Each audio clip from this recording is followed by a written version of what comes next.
don't know, maybe just say, hi. Hi. Yeah, just maybe start that way. Hi. We're just going to jump in. So if you guys are watching this, obviously your friends and family, you know who we are. Hi. Hi.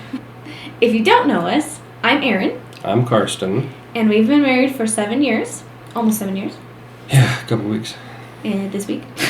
That's right, this week. Busted. We've been married for 7 years this week. Mm-hmm. I guess a little bit about us, for those that don't know. We've actually known each other like our whole lives. We grew up together. Our moms conspired against us and said, you guys should just go on a fun friend date. And the rest is history. We got married 6 months? No, like 8 months after we started dating. And been together ever since.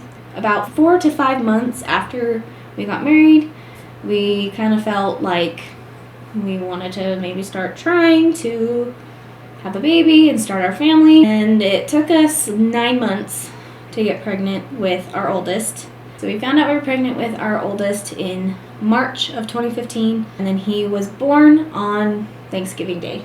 About a month before his first birthday, we felt that we should try for our second, and it only took us 1 month to get pregnant with her. And she was born in August of 2017. We love how close in age Cohen and Ella are. They're best friends, and we just really wanted that for the rest of our children. We only wanted to have like 4 kids, and so when about a month before Ella turned 1, we decided to start trying for our third. It took a long time to conceive with Cohen's. We weren't necessarily worried, but we were kind of figuring that it was going to be a while, but we wanted to at least try on our own to see how long it would take. And so from about July to February 2018-2019, we tried on our own, no success. And because it took so long with Cohen, in my mind, I just thought, maybe that we can just wait a year until we've tried for a year, and then we can go see the doctor. But then around February, I started having really bad pains in my side. My periods were completely out of whack. They were so irregular. And so we just kind of felt like maybe we should go into the doctor and just check up on everything, see what was causing the pain, see what was, maybe causing these irregular cycles, and that kind of thing.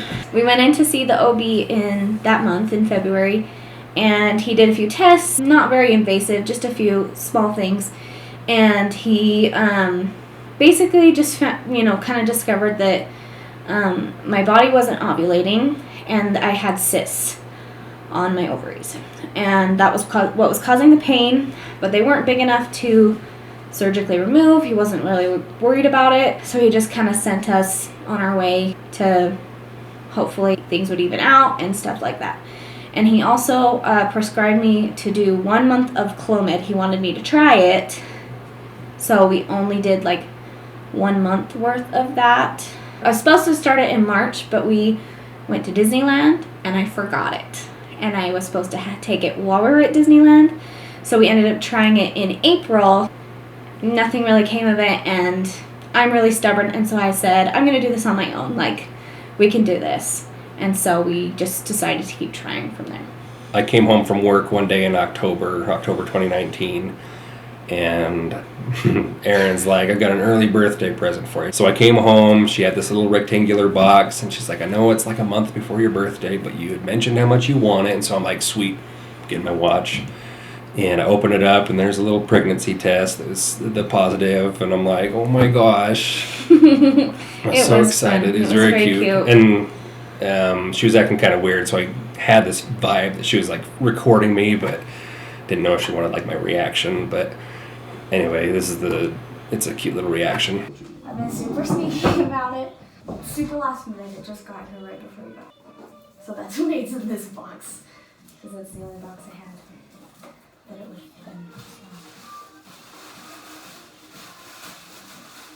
Oh, honey.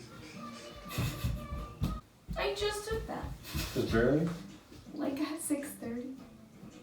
We were so excited that with just a little bit of Clomid, obviously trying on our own, we were finally there. We finally did it, and it had taken over a year, and it was so frustrating, but we finally did it We got pregnant on our own. We were so excited about it. We never like announced it on social media, but we did announce it to our family and our friends, which was really fun, and everyone was really excited for us. So when I went in for my first appointment with this baby, I had no idea, because my cycles were still so irregular, I had no idea what to base it on. So when I went in the first time and they did a first ultrasound, there was nothing even to see. Baby looked like a little diamond ring. Yeah. I was about 6 weeks at that point. They measured, and so yeah, there was a little heartbeat and everything. So then they had me come back somewhere between like 7 and 8 weeks so that they could get a better due date, estimate, all that. And when I went in, they did, the whole, they weigh you, they do your blood pressure. And when they did my blood pressure, the nurse was pretty concerned. She's like, your blood pressure is really high. Let's try it again. She tried it on my other arm. It was still really high, which is weird because I normally don't have, normally have really good blood pressure. But it was really high.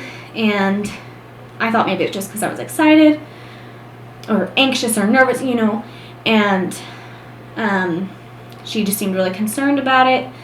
And then they have you do, a urine test. And when I went into the bathroom to do my urine test, all of a sudden I had like spotting. And I literally swore in the bathroom. I'm like, are you kidding me? Like, dang it. So I was glad I was at the doctor's office when that happened, because when I went into the ultrasound room, I asked him about it, and he said, oh, that can be really normal. Like, we just want you to watch it, and if it gets worse or gets darker, call us right away. So I'm like, oh, okay, like, this is normal, this is good, like, I don't have anything to worry about. Then they did the ultrasound again, and there was a little heartbeat still and everything, and so I felt so much comfort. I really just, felt so much better. So then, a week or two after that, it was a week after that, it was Thanksgiving, and I was still spotting, but I was doing what the doctor said. I took some time off work, and I was resting, and I was taking care of 2 toddlers, and, that's not always easy, but I was resting as much as I could, trying to stay off my feet. And then Thanksgiving rolled around, and I was still kind of spotty, but I was hopeful. I thought, I didn't think anything more of it because the doctor made me feel like I shouldn't worry. A couple days after that, maybe like a week, it turned very dark, and it was very heavy, and I panicked, and I called the doctor, and they rushed me in for an emergency appointment, and he went with me. Luckily he could, and when they did the ultrasound, we had kind of known, we didn't want to admit it obviously, but we had kind of known that something wasn't right, and I dreaded seeing that. But so he had shown the shadow with the ultrasound, and I saw that sweet little body, and he looked on the Doppler, and I knew immediately that she was gone. I was hoping for that little flutter, but I just knew. And we had asked, about how old or how far along do you think she was, and he said about 8 weeks, and that was about Thanksgiving Day that we had lost her, and so he just stepped out, gave us a couple minutes. We just broke down. I don't think I've cried that hard in my life. Me either. But just held each other. We found comfort, I think, in that moment. We grew closer than we had ever had in the 6 years we'd been married. It was an awful circumstance, but it was not even. I don't know. I feel like it wasn't even gut wrenching. It was just, I was just numb, because I think deep down I just knew the whole time that wasn't gonna last, and she was prepared. I wasn't.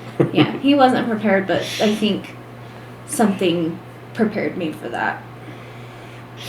So then the doctor, he gave us a few minutes. He was very kind. He was very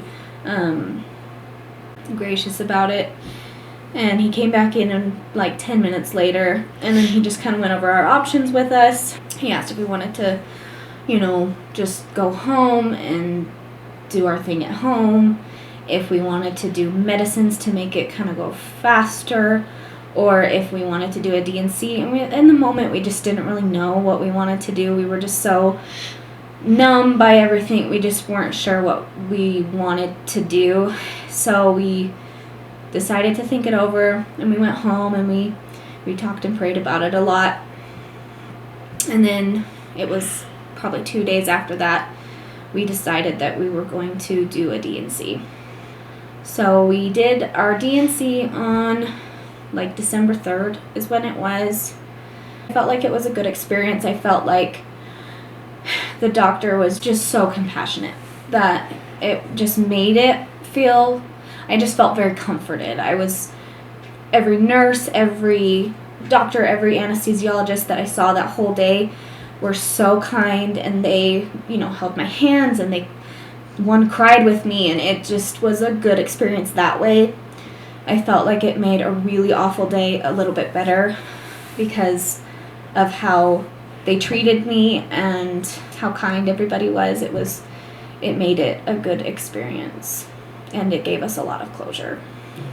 So after that all happened, we just obviously took a break. We were kind of spent. We just didn't want to, I don't know, we just didn't want to try. It was the hardest thing we've ever gone through, and just needed some time to heal, I guess, as a family. We really did, and we did a lot of things.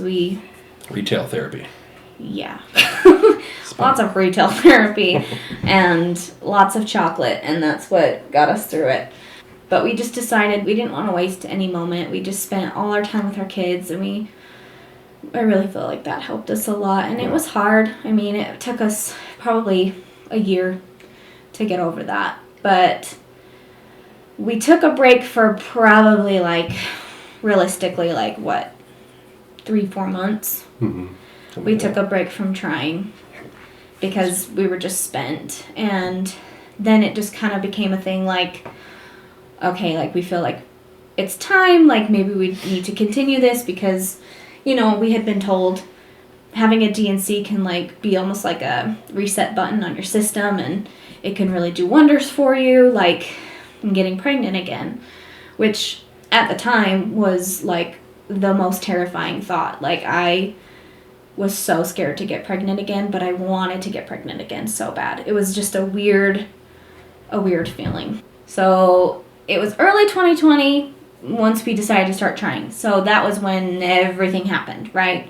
All this stuff was going on in the world, and even though that all these things were happening, we still felt like it was right. We still felt like we needed to bring someone else into our family, and so we decided to keep trying. So September 2020 rolled around, so I decided to stop being stubborn and go back to the doctor, just get rechecked, see if I needed to change our course of action or whatever it was we needed to do. So we went back to the doctor, and he just said, let's just kind of erase, start on a clean slate, and I want to put you on birth control to regulate your cycles because they were so out of whack again. And so he said, I want to put you on birth control so regulate your cycles, and I'm also going to prescribe you Clomid. And he prescribed both of those things for a 6-month period. So I had enough for 6 months worth of birth control and Clomid. And then our plan of action at the time was to go 6 months trying with the Clomid, and if nothing happened, then we kind of had to pursue other options and decide if we wanted to go to a fertility clinic, but we were just waiting to get to that point to see what would happen. So Monday, March 8th, I'm sick in bed, working from home. Kids are downstairs playing in their little toy room, and Erin starts sobbing. It just caught me off guard. I had to stop my email. I can't remember what I was doing, but she runs in and just starts sobbing. And for a split second, I'm like, what is going on? And then I immediately knew that she had taken a dang test. And I immediately knew she had a positive result. And I'm like, are you positive? Are you sure? Kind of thing. And then she holds up the test. And woke up in the morning, and the past 3 days before that, I was feeling so tired, and my chest really hurt, really bad, and I was really nauseous, and I woke up, and I was just I'm going to take a test. He didn't want me to take a test because I wasn't supposed to start my period for 5 days. And he kept telling me, like, you can do this. Like, you can hold off until it's, like, closer to when you're supposed to get your period. You can wait. Like, don't get your hopes up. Don't take a test. But I woke up and I'm like, I'm going to take a test. I'm like, I'm going to do it. I just felt like I should. So I went in the bathroom. I had, like, the cheap little, like, sticks that you get, like, the bundle of 30 for $10 on Amazon. Little dishwasher strips. The, like, little, Steries, whatever those are called. And I just, I did my thing, and I set it down, and I was finishing up, cleaning up or whatever, and I just, like, looked down at it, because they're pretty quick, those little tests. And I happened to look down at it, and I could see a line. So I waited like a whole other minute, and then I finally picked it up, and I looked at it, and there was just no denying that there was a line there. It was faint, but it was there. Like, it was very clearly a positive test. And I didn't know what else to do. Like, I should have surprised him, but he was home. Like, what was I supposed to do? Like, he was home. If he wasn't home, it would have been way easier to surprise him. But he was home. So I didn't know what else to do. So I just ran out of the bathroom, and I ran into where he was, and I started bawling. I just started crying. And, I mean, it was a relief. I was scared. Like, it was just a whole bunch of emotions, and I just ran in, and I started crying, and he just, like, kind of looked at me. He's like, what? And I was like, crying. And then he was like, you took a test, didn't you? I'm like, he's like, is it positive? And I said yes. And then we cried, and he didn't. I did. I cried. But it was really exciting. I was excited.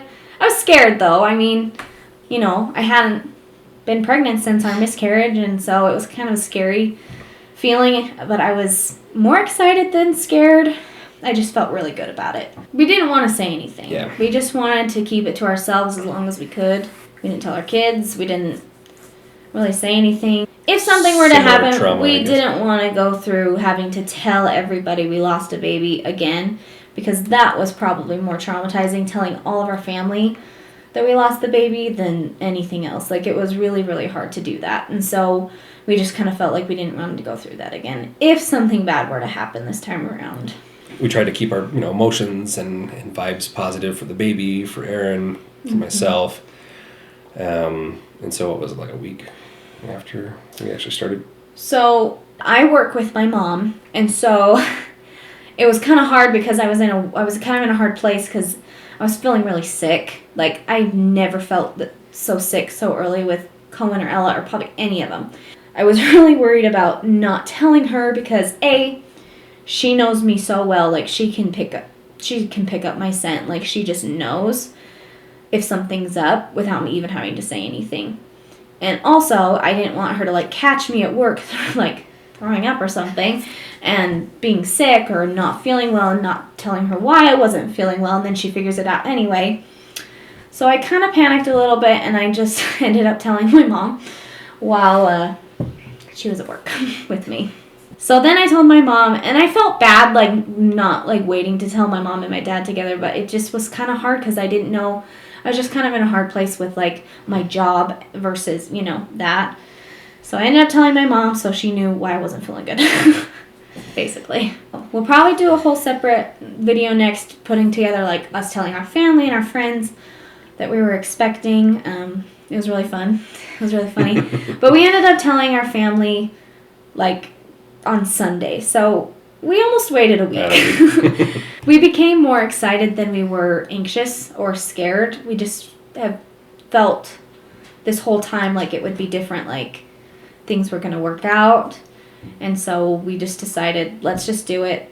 Something bad happens, something bad happens. Like, we have no control over that, and we want our family to know. We want them to know. We want them to be excited because this has been a long time coming.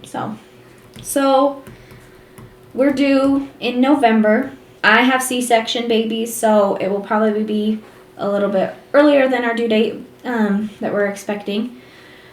And yeah, we are excited. So we found out March 8th, and then our first appointment was April 9th. So We had to wait 4 weeks to go to the doctor. Awful. I've never been so anxious for something in my life.